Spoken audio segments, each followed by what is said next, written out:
네, 저는 오늘 이 본문의 말씀을 가지고 슬기로운 다섯 처녀라는 제목으로 함께 은혜를 나누도록 하겠습니다. 네. 여러분들은 지금 무엇인가 간절히 기다리고 있는 것이 있습니까? 간절히 무언가를 기다리고 있어요.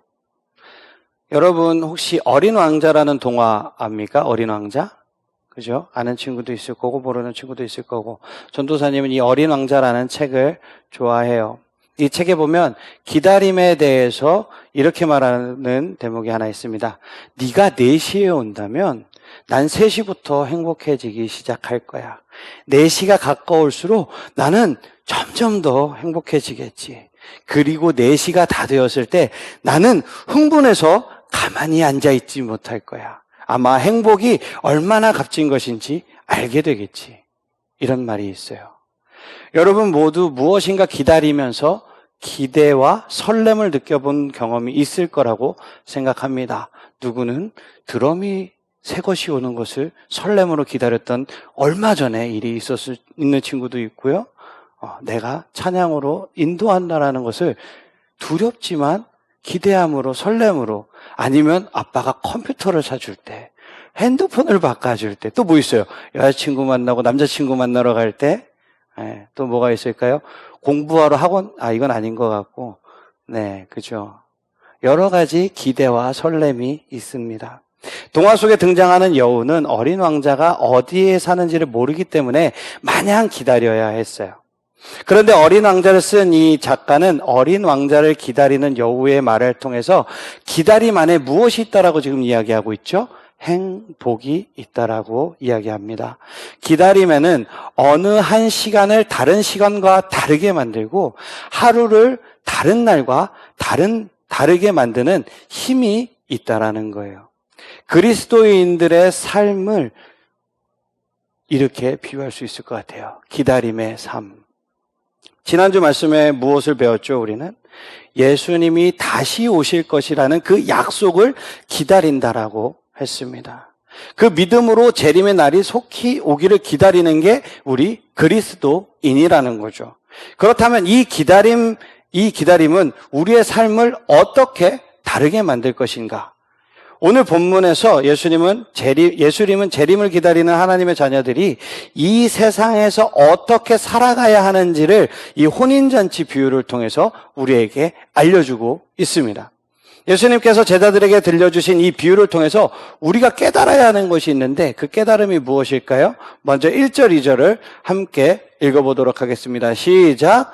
그때 천국은 마치 등을 들고 신랑을 맞으러 나간 10처녀와 같다 하리니 그 중에 5은 미련하고 5은 슬기 있는 자라. 아멘.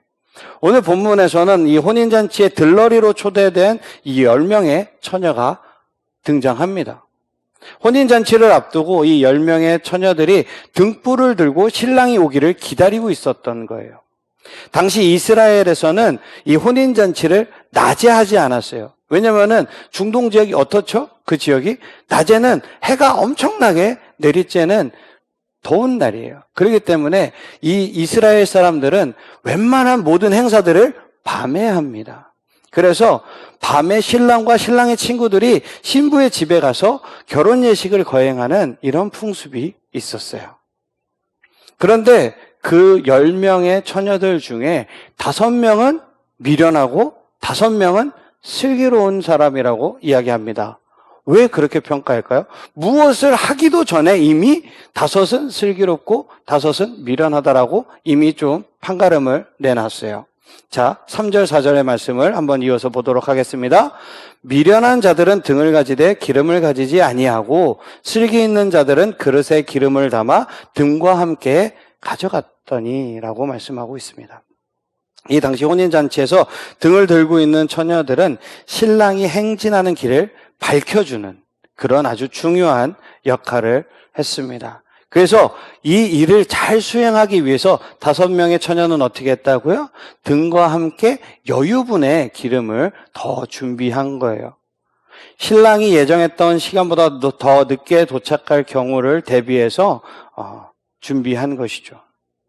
하지만 다른 5명의 처녀는 등 안에 있는 지금 타오르고 있는 이 등 안에 있는 이 기름만 가지고 이거면 충분할 거야. 이 안에 오겠지라는 생각을 가지고 별도의 기름을 준비하지 않았어요. 그런데 아무리 기다려도 신랑은 오지 않았습니다. 그래서 이 미련한 5명의 처녀들만 잠을 잔 게 아니라 10처녀 모두가 밀려오는 졸음을 참지 못하고 잠들어 버렸습니다. 그러다가 밤이 깊어졌는데 멀리서 들려오는 신랑의 목소리에 처녀들이 깜짝 놀라서 잠에서 깹니다. 깨어나 보니 여분의 기름을 준비하지 못한 이 5명의 처녀들은 자신들의 등불이 곧 꺼져가는 그런 상황에 직면하게 된 거죠. 그래서 다급히 등불이 아니라 기름을 더 준비한 이 5 처녀에게 이야기합니다. 우리에게 그 기름을 조금 빌려주면 안 되겠니? 너의 기름을 우리에게 조금만 빌려줘 라고 이야기하죠. 그래서 9절 10절의 말씀을 한번 볼까요? 슬기 있는 자들이 대답하여 이르되 우리와 너희가 쓰기에 다 부족할까 하니. 그러니까 내가 너한테 이걸 빌려주면 너도 쓸 게 없고 나도 쓸 게 없을 것 같으니 차라리 기름을 파는 자들한테 가서 사와라. 그들이 사러 간 사이에 신랑이 오므로 준비했던 자들은 함께 혼인잔치에 들어가고 문이 닫힌지라 라고 말씀하고 있죠. 슬기로운 처녀들은 기름을 빌려줄 수가 없었던 거예요. 그랬다가는 자신들의 등불마저도 꺼질 것 같았기 때문이죠. 그래서 미련한 처녀들은 급히 기름을 구하러 갔어요. 하지만 안타깝게도 그 사이에 신랑은 도착했고 혼인잔치의 문도 닫혀져 버렸습니다. 미련한 처녀들은 명예로운 역할이 주어졌지만 준비를 소홀히 해서 신랑을 맞이하지도 못했고 혼인잔치에도 참여할 수 없었습니다. 비유 속에서 이 혼인잔치의 신부들의 들러리로 초대된 이 10명의 처녀들은 하나님 나라로 초대받은 사람들을 대표하는 거예요. 그 중에 5명은 혼인잔치에 참여하지 못하게 된 이유를 이렇게 이야기하죠. 준비해야 하는 의무를 소홀히 했다라는 거예요. 혼인잔치에 들어간 이들은 오랜 기다림이 있을 것이라는 것을 미리 대비했던 처녀들입니다. 예수님은 이 비유를 들려주심으로 재림을 기다리는 하나님의 자녀들이 가져야 할 자세에 대해서 가르쳐 주시는 거예요. 우리는 오늘 이 비유 속에 등장한 10명의 처녀들의 모습에 비추어서 우리의 모습을 돌아봐야 하는 것입니다. 여러분들은 어떤가요? 예수님의 재림을 준비하고 있습니까? 여러분들은 예수님의 재림을 기다리고 있습니까? 재림의 날이 오기를 기대하며 그날을 준비하고 있습니까? 우리 짧은 영상 하나 보면서 만약에 나라면 어땠을지 생각하고 생각하면서 영상을 보도록 하겠습니다.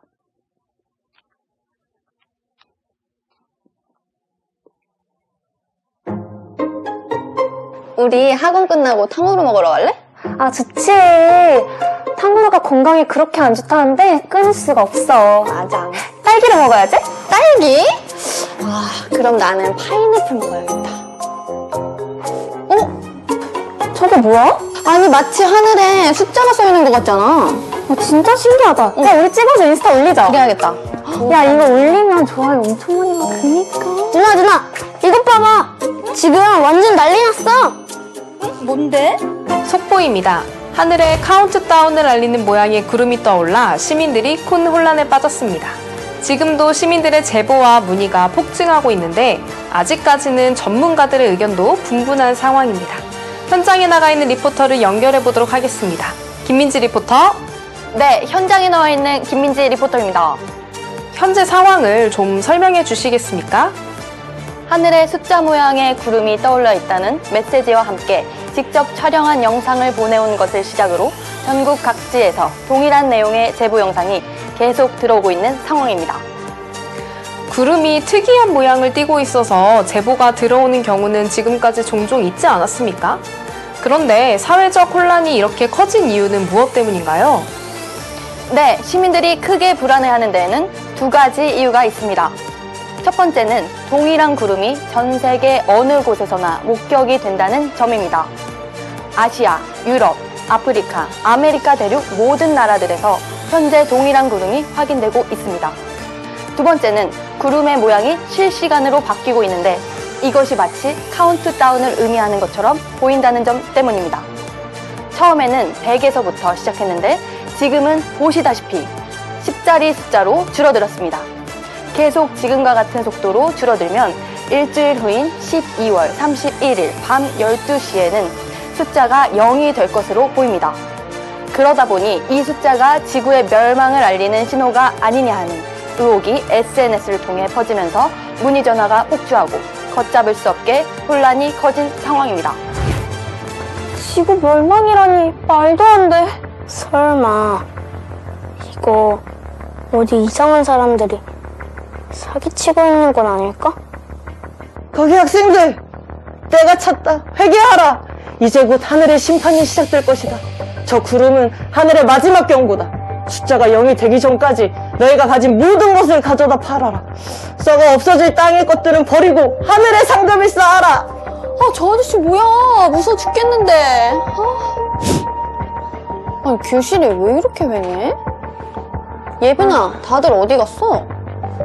아니, 지금 구름 카운트다운 계속되고 있어서 난리 났잖아.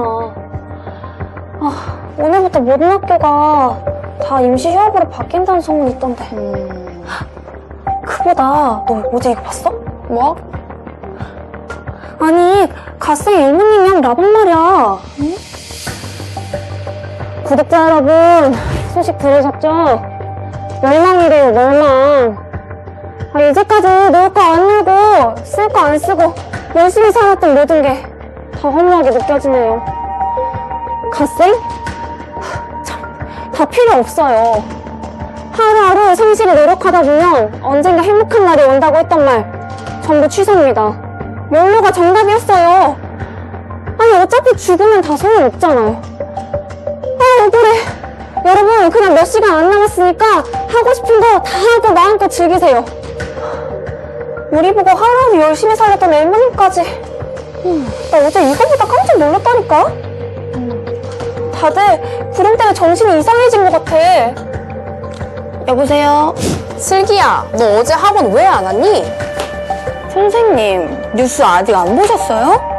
곧 지구가 멸망할지도 모른대요. 슬기야, 이 핑계 저 핑계 대면서 빠지면 대체 언제 공부하려고 그래? 고3이 한참 남은 것 같지? 눈 깜빡하고 나면 너 수능 날이다. 정신 차리고 학교 끝나면 바로 학원으로 와. 내일 지구가 멸망해도 선생님은 끝까지 수업할 거다.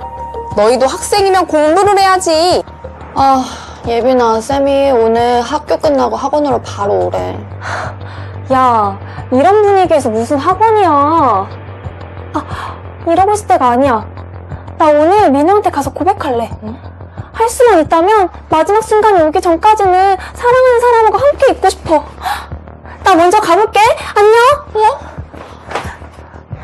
전도사님! 지환아, 슬기도 같이 왔구나.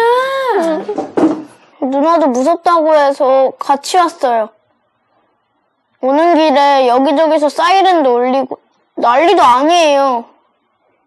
맞아요. 사람들이 너무 이상해요.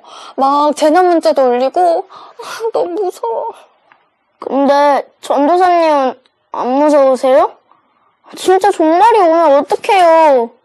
전도사님도 정말 일주일 후에 세상이 끝날 거라고 생각하세요? 그건 아무도 알 수 없지.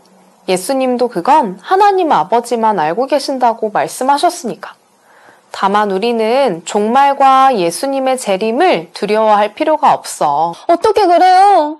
예수님이 재림하시는 건 좋아도 세상이 끝난다고 생각하니 솔직히 두렵기도 하고 이제까지 대학을 위해서 공부했는데 그 시간들이 너무 허무하게 느껴져요. 맨날 친구들이랑 놀고 게임하던 그런 친구들이 너무 부럽다니까요. 그동안 교회에서 배운 말씀을 생각해볼까? 성경이 말하는 종말이 뭐였지? 종말은 세상이 끝나는 것 아니에요? 아니, 모든 게 끝나서 사라져버린다면 너 말대로 허무한 게 당연하겠지. 하지만 종말은 끝이 아니라 하나님의 나라와 통치가 완전하게 이루어지는 날이야. 그 이후에는 영원한 하나님의 나라가 우리를 기다리고 있고, 그래서 예수님은 종말이나 재림을 두려워하기보다는 그 날이 오기를 소망하며 항상 깨어있으라고 말씀하신 거고, 예수님의 재림을 믿는 우리에겐 사실 모든 날들이 다시 오실 주님을 기다리고 준비하는 날이니, 사실 전도사님의 말이 다 이해가 된 건 아니었다. 하지만 신기하게도 전도사님의 말을 듣고 나니 두려운 마음은 온데간데 없이 사라졌다. 저 숫자가 0이 되면 어떤 일이 벌어질까? 사람들이 생각하는 것처럼 정말 세상의 끝이 날까?